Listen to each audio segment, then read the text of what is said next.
আবারও স্বাগত একুশে বিজনেসের সঙ্গে আছি মহিমা পলি। চলতি অর্থবছরের প্রথম মাস জুলাইয়ে প্রায় 473 কোটি ডলারের পণ্য রপ্তানি হয়েছে। জুলাই মাসের এই রপ্তানি আয় গত 12 মাসের মধ্যে সবচেয়ে বেশি। রপ্তানি উন্নয়ন ব্যুরো ইপিবির প্রতিবেদনে দেখা যায়, নতুন অর্থ বছরের প্রথম মাস গত জুলাইয়ে 472 কোটি 74 লাখ ডলারের পণ্য রপ্তানি হয়েছে।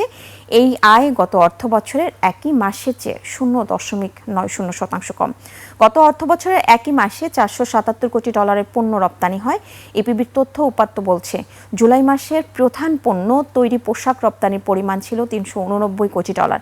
গত জুন মাসে যা ছিল 339 কোটি ডলার, অর্থাৎ এই খাতের এক খাতেই মাসের ব্যবধানে রপ্তানি 50 কোটি ডলার বেড়েছে। চামড়া ও চামড়াজাত পণ্যের রপ্তানি জুলাই মাসে বেড়েছে 3% মতো।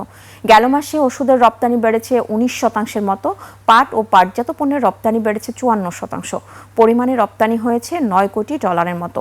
হোম টেক্সটাইল পণ্যের রপ্তানি বেড়েছে 14% মতো। কৃষি পণ্যের রপ্তানির পরিমাণ ছিল 8 কোটি 23 লাখ ডলার।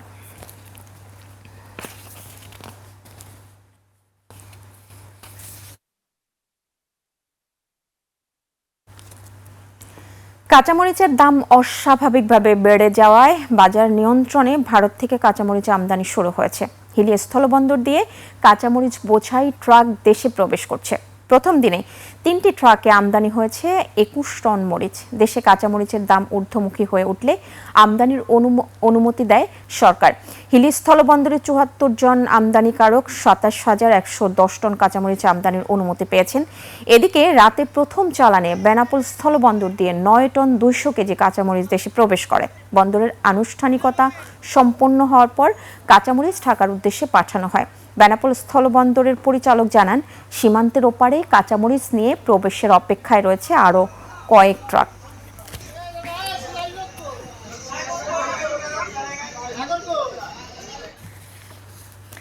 সারা দেশে চলছে তীব্র গ্যাস সংকট। সিএনজি স্টেশনগুলোতে দীর্ঘ লাইনে অপেক্ষায় কাটছে ঘন্টার পর ঘন্টা। ব্যাহত হচ্ছে শিল্প কারখানার উৎপাদন। চট্টগ্রামের প্রায় 350 মিলিয়ন ঘনফুট চাহিদার বিপরীতে মিলছে 200 মিলিয়নেরও কম। মাতারবাড়ির ভাসমান এলএনজি টার্মিনাল 10 আগস্টের আগে সচল না হয় আশঙ্কায় স্থবির হয়ে পড়েছে বন্দর নগরীর পরিবহন, শিল্প ও বাণিজ্যিক খাত। একই চিত্র মানিকগঞ্জেও। গত এক সপ্তাহ ধরে পাম্পগুলোতে গ্যাসের চাপ কম থাকায় ভোর থেকেই দেখা যাচ্ছে দীর্ঘ সারি। এতে আয় কমছে চালকদের। তার উপর রয়েছে অর্থ দিয়ে বেআইনিভাবে ভিআইপি সিরিয়ালে গ্যাস নেওয়ার অভিযোগ। এদিকে গাজীপুরের সংকট না কাটায় শিল্প কারখানার উৎপাদন নেমে এসেছে অর্ধেকে। সিএনজি স্টেশন ঘুরেও মিলছে না কাঙ্ক্ষিত গ্যাস। ভোগান্তি কমাতে দ্রুত জাতীয় গ্রিডের স্বাভাবিক সরবরাহ নিশ্চিত করার দাবি ভুক্তভোগীদের।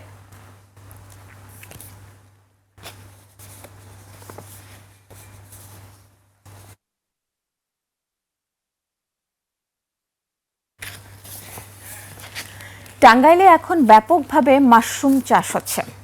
এতে অনেকেই বেকারত্বের অভিশাপ হতে মুক্তি পেয়েছেন। অপরদিকে নানা জাতের মাশরুম উৎপাদন করে সফলতার মুখ দেখেছেন রাজবাড়ী কৃষি উদ্যোক্তা ইঞ্জিনিয়ার রকিবুল ইসলাম। টাঙ্গাইল ও রাজবাড়ী প্রতিনিধির তথ্য ভিডিওতে মাসুমালিসার রিপোর্ট।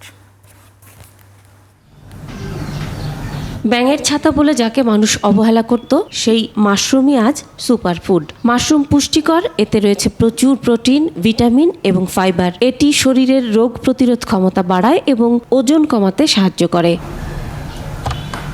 প্রায় 2 যুগ ধরে টাঙ্গাইলে মাশরুম চাষ হচ্ছে। গত বছর টাঙ্গাইল জেলায় প্রায় 50 টন মাশরুম উৎপাদন হয়েছে। হোটেল ও দোকানগুলোতে বিক্রি হচ্ছে মাশরুম থেকে তৈরি পিঠা, নিমকি, চিপস সহ মজাদার খাবার। জেলায় মাশরুম চাষ করে আজ অনেকেই স্বাবলম্বী। সুপারফুড হিসাবে সবাই ইউজ করতেছে এবং গ্রো করতেছে এবং প্রত্যেকটা মানুষের জন্য এটা প্রয়োজন। অনেকেই মাশরুম চাষ করে আয় রোজগার করে সংসার চালাচ্ছেন, পাশাপাশি পরিবারের প্রয়োজনীয় প্রোটিন যোগান দিচ্ছেন। সবচেয়ে ভালো রাখছে মাশরুম চাষটা, কারণ এটা হলো ঘরে বসে ইনকাম করা যায়। এটা ছায়ার মধ্যে বাড়তি কোনো জমিন লাগে না।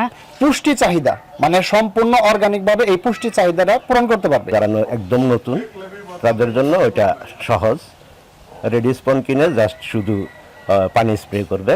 কৃষি বিভাগ জানায়, মাশরুম চাষে অল্প পুঁজি ও জায়গার প্রয়োজন হয়। চাষিদের সহায়তা দিয়ে যাচ্ছেন তারা। মাশরুমের চাহিদাটা যদি জনগণের মধ্যে যদি আরেকটু সচেতন ভাবে গ্রহণ করার ক্ষমতাটা বাড়তো, তাহলে যে যারা উদ্যোক্তা পর্যায়ে যারা উৎপাদন করছে এই পরিমাণটাও বাড়তো।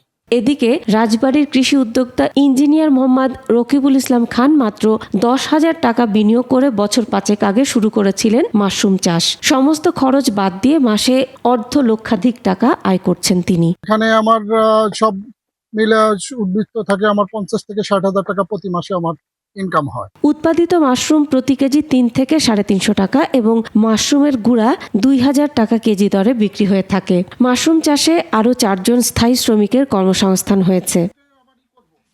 কেউ জানতো না, বুঝতো না, এটা এখন সবাই খাওয়া শিখছে। যাদের ডায়াবেটিস আছে জিনিসটা খালি নিয়ন্ত্রণ থাকে। কৃষি বিভাগ বলছে মাশরুম চাষে ব্যাপক বাণিজ্যিক সম্ভাবনা রয়েছে। বেকার যারা আছে তারা এই পেশাতে আসে, তাহলে তারা তাদের বেকারত্ব ঘুষিয়ে ভাগ্যের উন্নয়ন ঘটাবে। স্থানীয় বাজার ছাড়াও ঢাকায় মাশরুম ও মাশরুমের গুঁড়ার চাহিদা রয়েছে। Masum আলিসা, desk report, 21 television. ভয়াবহ পতন থেকে জাপানি মুদ্রা ইয়েনকে টেনে তোলার পদক্ষেপ নিয়েছে যুক্তরাষ্ট্র ও জাপান।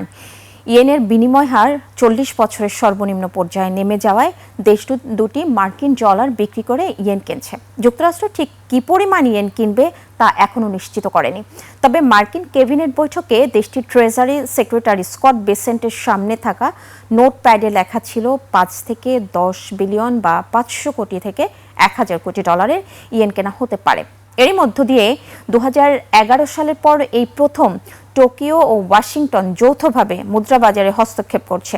ইয়েনের মান বেশি পড়ে গিয়ে জাপানের সরকারি বন্ড বিক্রির চাপ বেড়ে গেলে বৈশ্বিক আর্থিক বাজারে অস্থিরতা বাড়তে পারে।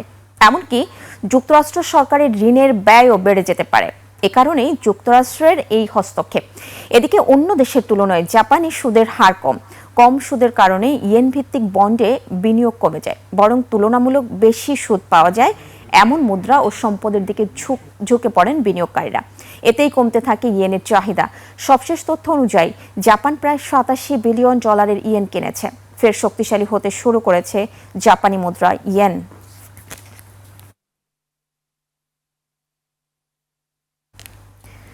এবার এশিয়ার প্রধান শেয়ার বাজারের খবর। সূচকের মিশ্র প্রবণতা দেখা যাচ্ছে এশিয়ার বেশিরভাগ পুঁজিবাজারে।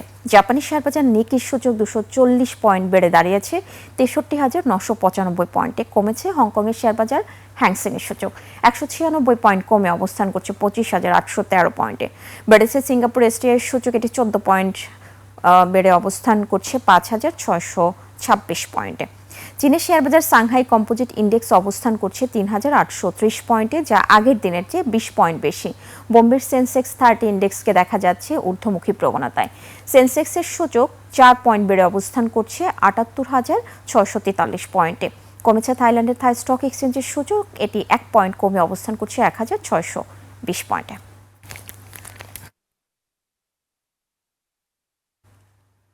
দর্শক, নিচ্ছে ছোট্ট একটা বিরতির পর বাংলাদেশ দক্ষিণ কোরিয়া দ্বিপাক্ষিক ব্যবসা বাণিজ্য পরিস্থিতি নিয়ে কথা বলবেন সাদাত হাবিব। সাথেই থাকুন।